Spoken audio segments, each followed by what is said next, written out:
प्रेमानंद जी महाराज या पीले वस्त्रों वाले बाबा, जिन्हें राधा रानी का अनन्य भक्त कहें या भगवान श्री कृष्ण का साक्षात अवतार, तो कोई अतिशयोक्ति नहीं होगी। प्रेमानंद जी महाराज इस बात का दावा करते हैं कि उन्हें भगवान शिव के दर्शन प्राप्त हैं। प्रेमानंद जी महाराज इस बात का भी दावा करते हैं कि अगर कोई व्यक्ति अपने जीवन में ब्रह्मचर्य का पालन करता है तो अपने जीवन में वो सब कुछ पा सकता है जो उसे असंभव सा प्रतीत होता है। वो अपने जीवन में हर वो चीज हासिल कर सकता है जो उसे लगता है कि वो उसे नहीं मिलेगी। और प्रेमानंद जी महाराज के मुख पे जो तेज दिखता है उससे इस बात का पता भी चलता है कि वे एक सिद्ध संत है। 13 साल की उम्र से वो एक ब्रह्मचारी का जीवन निर्वाह कर रहे हैं। मैं 13 वर्ष की उम्र में उन्होंने अपना घर छोड़ दिया था और तब से लेकर आज तक बिना किसी धन, बिना किसी ऐश्वर्य के लालच के वो भजन मार्ग पर चलने के लिए लोगों को प्रेरित कर रहे हैं। लोगों को इस बात का संदेश देते हैं कि भक्ति के मार्ग पर चलकर वो सारी चीजें हासिल की जा सकती हैं जो आपको असंभव लगती हैं या आपको लगता है कि वो आपके जीवन में कभी आ ही नहीं सकती। प्रेमानंद जी महाराज एक समय पर ऐसा था जब ये गंगा घाट पर सोया करते थे, बिना कुछ खाए, बिना कुछ पिए। कई कई दिनों तक इन्हें भूखे सोना पड़ा। लेकिन आज के समय में प्रेमानंद जी महाराज की करोड़ों अनुयायी हैं। लेकिन प्रेमानंद जी महाराज फिर एक बात की गलती कर बैठे हैं। उन्हें यह लग रहा है कि जैसे वही सब कुछ है, उनके अलावा इस दुनिया में और कोई ना तो सिद्ध है और ना कोई संत है। जो वो बता देंगे वो पत्थर की लकीर होगी, जो कह देंगे वो बिल्कुल 100% सही होगा। अब ये मेरी बात प्रेमानंद जी महाराज के भक्तों को बुरी भी लग सकती है और उनके कुछ भक्त हो सकता है इस वीडियो को अभी क्विट कर दें और कमेंट में अपनी प्रतिक्रियाएं देने लगे। लोगों से विनम्र निवेदन है कि इस वीडियो को पूरा देखें, उसके बाद ही कमेंट में कोई प्रतिक्रिया दें। प्रेमानंद जी महाराज को बुरा कहना या भला कहना ये हमारा प्रेमानंद जी महाराज को बुरा या भला कहना मेरा प्रेमानंद जी महाराज को बुरा या भला कहना मेरा मकसद नहीं है। लेकिन प्रेमानंद जी महाराज ने जो हाल फिलहाल में बयान दिए उससे इस बात का कहीं ना कहीं तार जोड़ा जा रहा है कि आने वाले समय में प्रेमानंद जी महाराज या तो किसी राजनीतिक दल को ज्वाइन करने वाले हैं या हो सकता है किसी राजनीतिक दल का खुल के समर्थन करें या अपने भक्तों से इस बात का समर्थन मांग सकते हैं कि वो किस राजनीतिक पार्टी को सपोर्ट करें। उनकी बातों से ये बात साफ तौर पर समझ में आ रही है कि प्रेमानंद जी महाराज की आगे प्लानिंग कुछ और है। आज के वीडियो में बहुत कुछ ऐसा है जो प्रेमानंद जी महाराज के खिलाफ जा रहा है। उन सारे विषयों पर चर्चा करेंगे तो वीडियो में बिल्कुल अंत तक बने रहिएगा। नमस्कार दोस्तों, मैं अभय मिश्रा, आप देख रहे हैं यूनिवर्सल एज।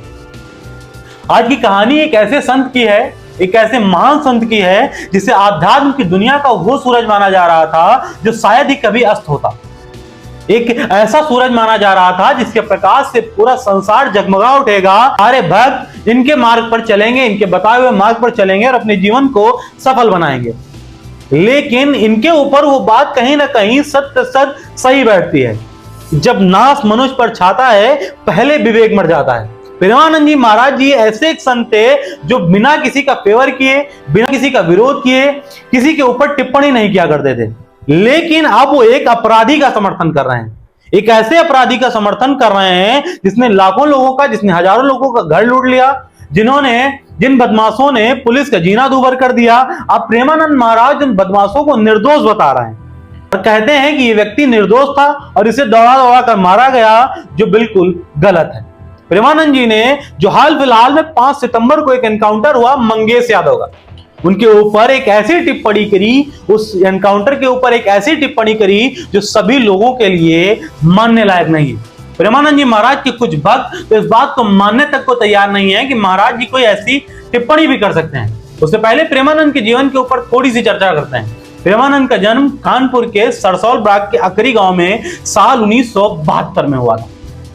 1972 में पैदा हुए, 13 साल तक अपने घर पर रहे। उसके बाद इन्होंने अपना गृह त्याग कर दिया और वैरागी जीवन अपना लिया। उसके बाद ये वहां से सीधे बनारस आते हैं। बनारस में गंगा घाट पर आरती करते हैं, आराधना करते हैं, पूजा पाठ करते हैं और ये इस बात का भी दावा करते हैं कि वहीं गंगा घाट पर इन्हें भगवान शिव के दर्शन प्राप्त हुए और गंगा घाट पर ही ये कई कई दिनों तक भूखे सोए हैं, जब इनके पास ना तो खाने के लिए कुछ था, ना कुछ पीने के लिए था। और उसके बाद ये वहां से वृंदावन आते हैं और वृंदावन इन्हें वो सब कुछ देता है जिसकी इनको जरूरत है। इनके पास एक अच्छा नाम, एक अच्छा मुकाम, एक अच्छी शौहरत, अच्छा पैसा, सब कुछ है। हालांकि प्रेमानंद जी महाराज के नाम पर अभी तक कोई रजिस्टर्ड संपत्ति नहीं आई है, लेकिन इनके अनुयायियों के नाम पर या जो इनके खास चेले हैं उनके नाम पर एक अच्छी खासी प्रॉपर्टी बनी हुई है। प्रेमानंद जी महाराज फिलहाल राधा केली कुंज आश्रम जो वृंदावन में स्थित है वहां निवास कर रहे हैं और इनका एक यूट्यूब पर चैनल है भजन मार्ग के नाम से, जिस पर तकरीबन 90 लाख सब्सक्राइबर है, जिसके ऊपर इनको महीने में कम से कम 40 से 50 लाख रुपए की अर्निंग हो जाती है। 40 से 50 लाख रुपए इनका महीने में आता है। और लोग कहते हैं कि प्रेमानंद जी महाराज के पास ना तो खुद का कोई घर है, ना कोई गाड़ी है, ना कोई बैंक बैलेंस है, ना संपत्ति है, लेकिन जितने भी वीडियोस वायरल होते हैं प्रेमानंद जी महाराज के, उसमें ये एक ब्लैक कलर की ऑडी कार में नजर आते हैं, जिसकी कीमत तकरीबन 60 से 70 लाख रुपए अंदाजी जा रही है। और ये संत ऐसी टिप्पणी करते हैं कि इनके पास कुछ नहीं है। हालांकि उन्होंने अपने जीवन का एक अच्छा खासा अरसा राधा कृष्ण की भक्ति में इस तरीके से बिता दिया जब किसी से ना कोई धन लेते थे, ना किसी से कोई दान लेते थे, और ये दान आज भी किसी से नहीं लेते हैं, लेकिन अपने वीडियोस के माध्यम से, अपने आश्रम के माध्यम से एक अच्छी खासी इनकम, अच्छा खासा रेवेन्यू जनरेट कर रहे हैं। और उसके बाद अब ये उतरना चाहते हैं राजनीति में, ऐसा उनकी ही बातों से लगता है।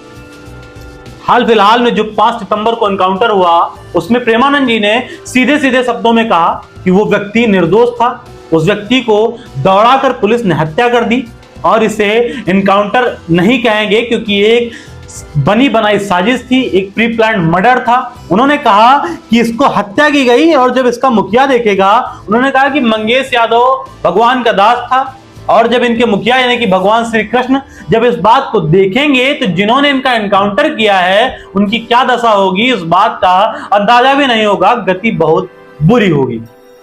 ये प्रेमानंद जी के बयान थे जब इन्होंने ये कहा कि जिस शख्स ने, जिस अधिकारी ने मंगेश यादव का एनकाउंटर किया है उसकी दुर्गति होगी। उसके बाद से इनके काफी सारे भक्त नाराज भी हुए। प्रेमानंद जी महाराज ने अपने जीवन में अच्छे खासे भक्त बनाए जो इनकी पूजा करते हैं, इनकी एक झलक पाने के लिए तरसते हैं, लेकिन इनकी ये 2 लाइनें इनको ट्रोलिंग का शिकार बना के निकल गई। प्रेमानंद जी महाराज हाल फिलहाल में खूब ट्रोलिंग का शिकार हो रहे हैं। इनके भक्त इनके इस बात के समर्थन में बिल्कुल नहीं है। इनके कई भक्तों ने ट्वीट किया, उन्होंने कहा कि अगर कोई अपराधी अरेस्ट किया जाता है, कोई अपराधी पकड़ा जाता है और वो पुलिस अभिरक्षा में होता है, उसके बावजूद भी वो भागने का प्रयास करता है या पुलिस के ऊपर फायरिंग करने का प्रयास करता है, तो पुलिस को रिवॉल्वर, पुलिस को पिस्टल इसलिए नहीं दी गई कि वो उनकी गोलियां खाए। जवाबी कार्यवाही में पुलिस को भी फायरिंग करने का अधिकार है, और यही हुआ मंगेश यादव के साथ 5 सितंबर को, जब उसने पुलिस के ऊपर फायरिंग की, उसके बाद जवाबी फायरिंग हुई और उसमें मंगेश यादव घायल हुआ और उसके बाद उसकी मौत हो गई। अब जो संत अपने ही जीवन से, अपने सामाजिक जीवन से, सामाजिक रीति रिवाजों से अपने आप को विरक्त बताते हैं, अपने आप को एक वैरागी बताते हैं, अपने आप को एक संत बताते हैं, जिनको इस सामाजिक जीवन से कोई मतलब ही नहीं है, समाज से कोई मतलब ही नहीं है, जिनका कहना सिर्फ ये है कि वो सिर्फ राधा माधव की भक्ति करेंगे और उन्हीं के सहारे चलेंगे। अब उनका किसी पार्टी के लिए, किसी व्यक्ति के लिए, किसी अपराधी के लिए, किसी डकैत के लिए, किसी चोर के लिए किसी भी प्रकार की टिप्पणी करना कहां तक सही है, ये आप हमें कमेंट बॉक्स में जरूर बताइएगा। आज के इस वीडियो में बस इतना ही। मिलते हैं फिर किसी अगले वीडियो में ऐसी ही किसी कहानी के साथ। तब तक के लिए धन्यवाद।